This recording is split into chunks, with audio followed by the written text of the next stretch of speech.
The Faith Leaders Gender Transformation Program is the result of a dream that some of us had for the transformation of our religious sector. Looking back and moving forward. To deconstruct further, I will be answering the following questions. What has the FLGTP journey meant? What does the FLGTP journey mean to me? And what I hope the FLGTP journey will mean to me. Uncertainty, anxious, scared, excited, new, hesitant, confusion, and more studying. Okay. When I look back to the weekend of our initiation, August 2023, these are some of the feelings that I had felt. However, I was grateful for new beginnings, as during that weekend, I got to meet new people and started to learn new things, new concepts, new approaches, for which I had to go forth and take the lead in my parish and parish community. So the work is about personal transformation, personal building of a knowledge base in terms of what gender-based violence is and its underlying drivers. But it's also in terms of the theology that people, without realizing, having received theological perspectives that actually create a space for gender-based violence to be condoned by the faith sector. We also focus very much on accompanying and mentoring the leaders as they bring about changes in their faith communities. That is what makes it unique, really. It is innovative in the sense that all four of those components are integrated together. Personal formation, enabling the leaders to become change agents in their institutions so that their institutions can become more capable and more able not just to respond to gender-based violence, but also to prevent it at all levels in their work. The uniqueness of this program is one that offers faith leaders a different perspective on how to deal with the whole issue of gender-based violence and how to make their churches safe spaces. I think what's most important is that it starts with the faith leaders coming in and recognizing it starts with me first. They can't really take all of those things that they are learning if it's not taken privately into their own lives. So what's unique is asking them to really consider where they come from, who they are, what are some of the ways that have shaped them. And what we say is that if you want to go public with us, you have to go private first. You have to be a safe person, a safe faith leader. And so what the program does, it really deals a lot with their personal formation as a foundation, which means they really have to, in some ways, interrogate and question what are their beliefs, what are their values, what are their attitudes, and their behaviors, and where does that come from, and how does that impact, or how can it be seen as a healing resource, or has it been a roadblock for them in ending gender-based violence? I never believed that GBV can affect pastors. I never believed that GBV affects the people of God. I thought GBV, honestly, it's all about one hitting one, one abusing one. But I never associated that the church can experience that, and people who are leading or people who are preaching the word of God, people who are serving God can also experience that. But I did. I'm from a very traditional, patriarchal church society. I hear everybody has come up with things that have set up, and I'm very grateful for them. But for me, all I ask for is patience, because it starts with me.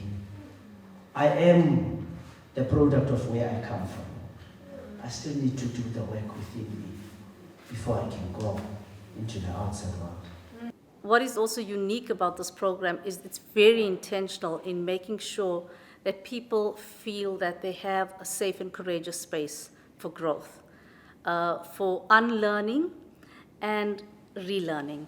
And it's really about that as well, about unlearning some of these unhealthy attitudes and beliefs and behaviors or values that we've been sometimes indoctrinated with, which have directly led to the issues of gender-based violence within the church and outside of the church as well.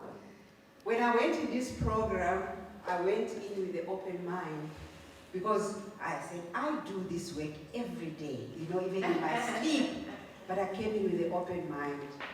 But did it flip me upside down? The goodness of God is my national anthem. Every day, my ringtone is goodness of God. So it speaks to me in everything I do. Like this journey was beautiful, challenging, but a beautiful, not a negative challenging, it was a beautiful, but in a positive way. When I started this journey, as I said, I was just saying, well, I know what I do.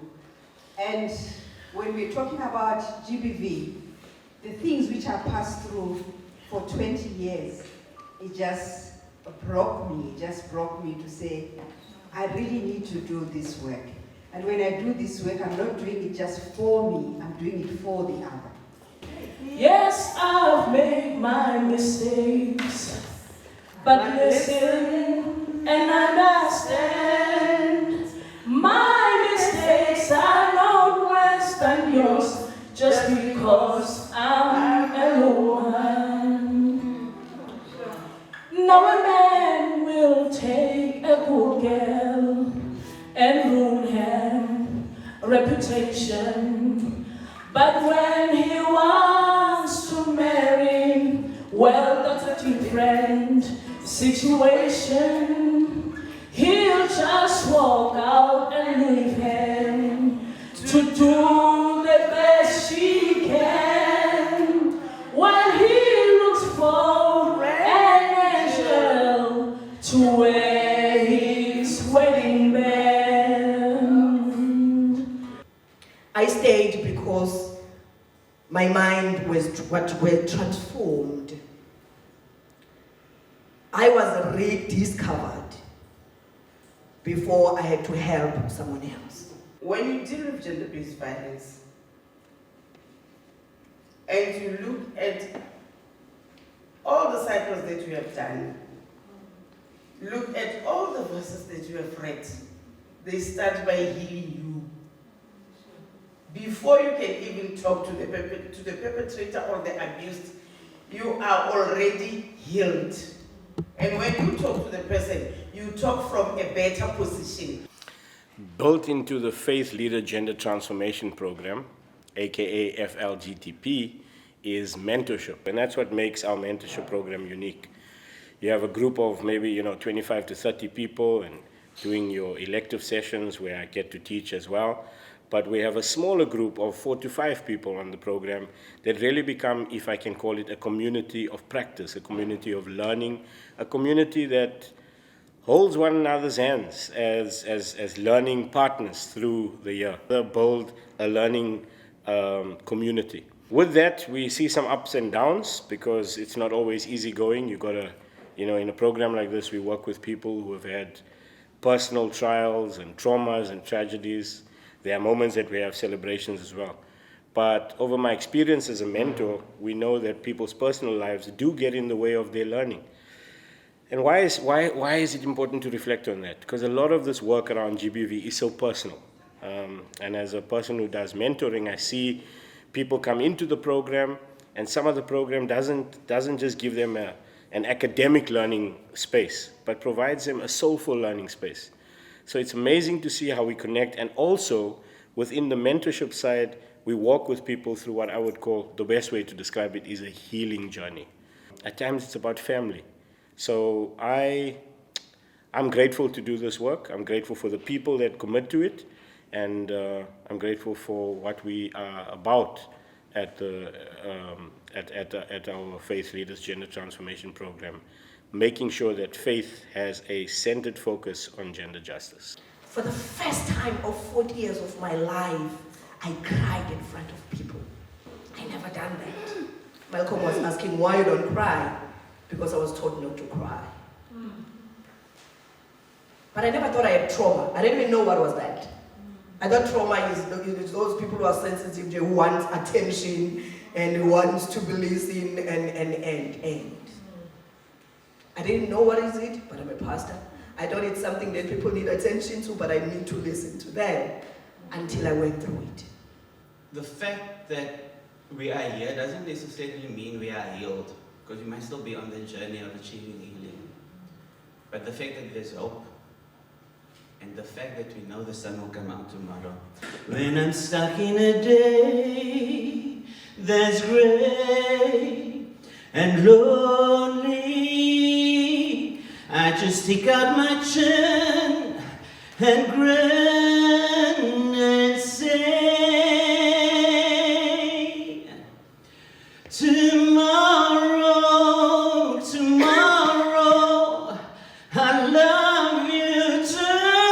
Tomorrow is only a day away.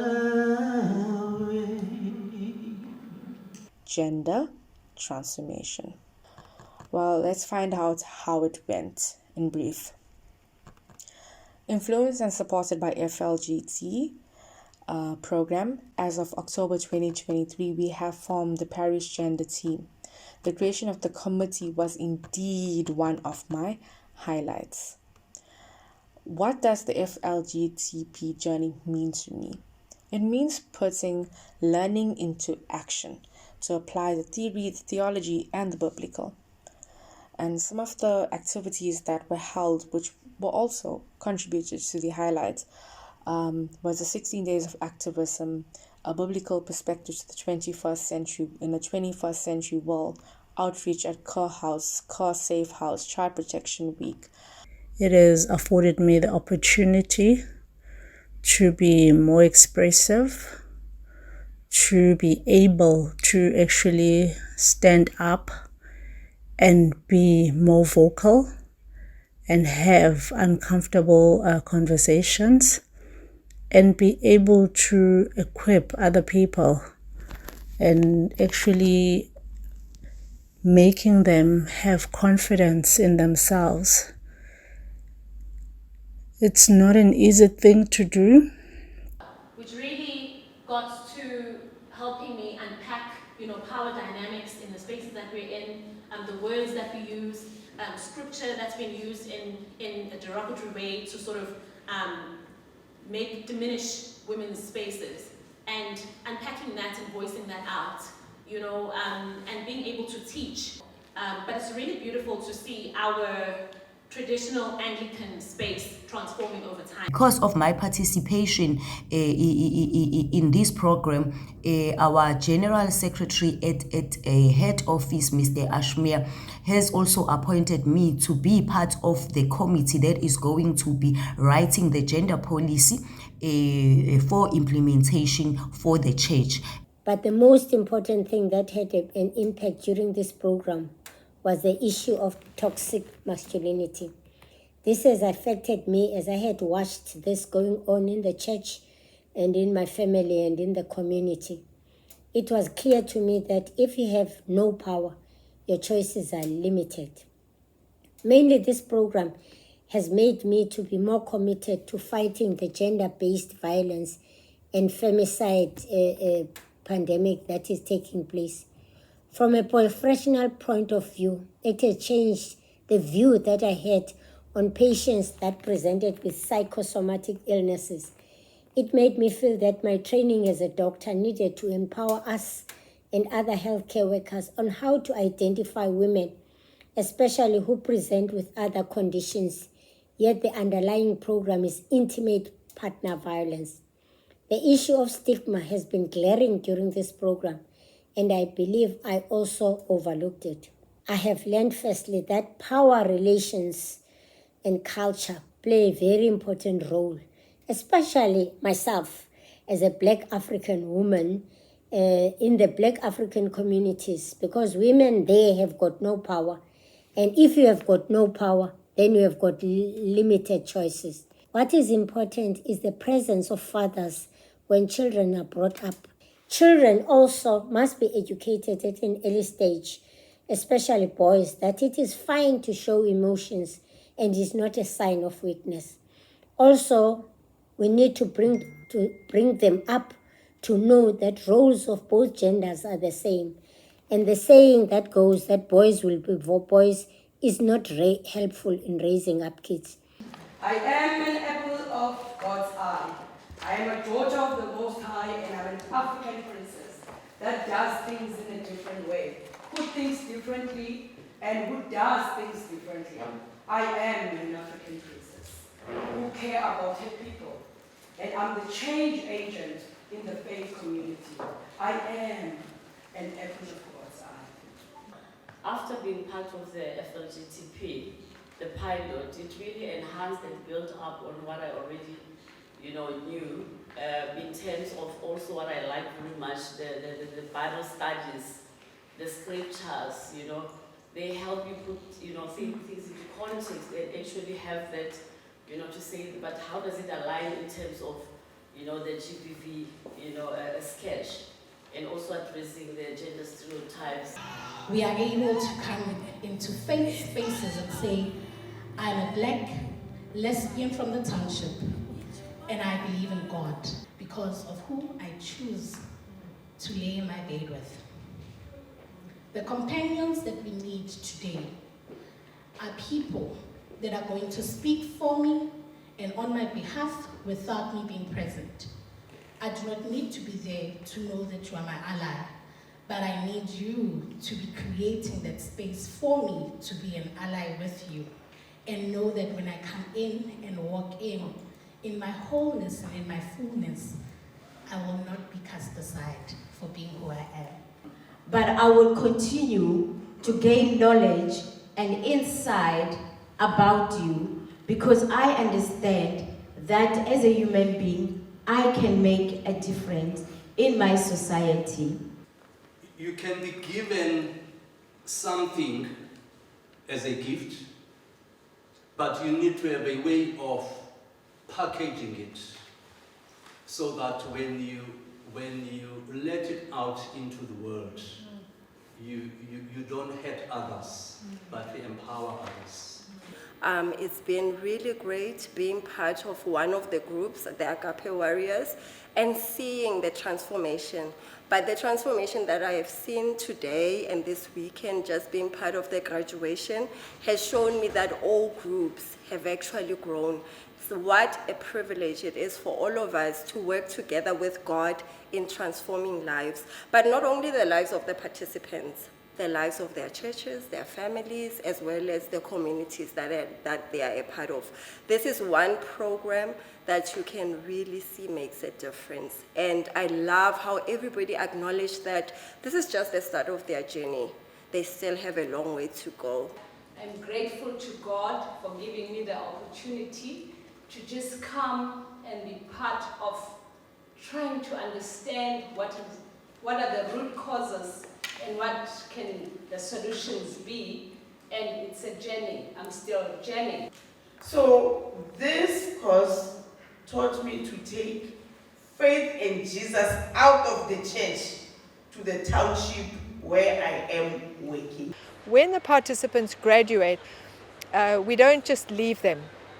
They become integral members of an ever-growing community of praxis, which is part of our process of building a movement of faith leaders who are actually able to, little by little, be transforming their institutions and the faith sector as a whole so that they can become credible and effective stakeholders and participants in the broader national strategic planning process.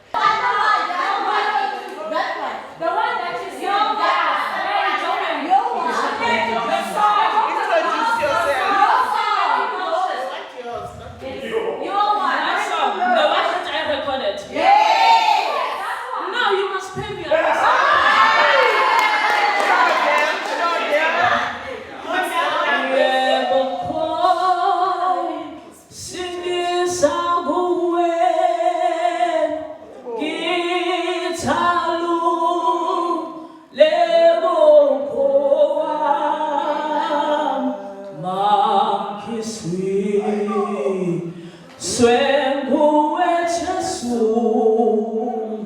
Sisuliwe sono sam usatha nokifukele kuyali wa emoyeni kensekho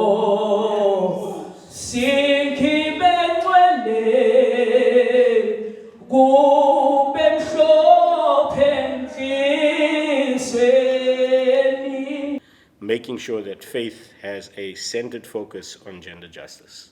This has been an opportunity of a lifetime that I hope moving forward will change lives and save lives.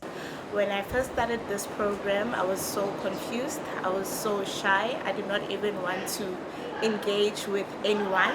But throughout this program, as we got into many tasks and many meetings, that's when I started to see the light. This is a journey that starts now, and it will continue till the day I die. Because there are victims and survivors waiting for people like us. Please remember that just around the corner, we will see change.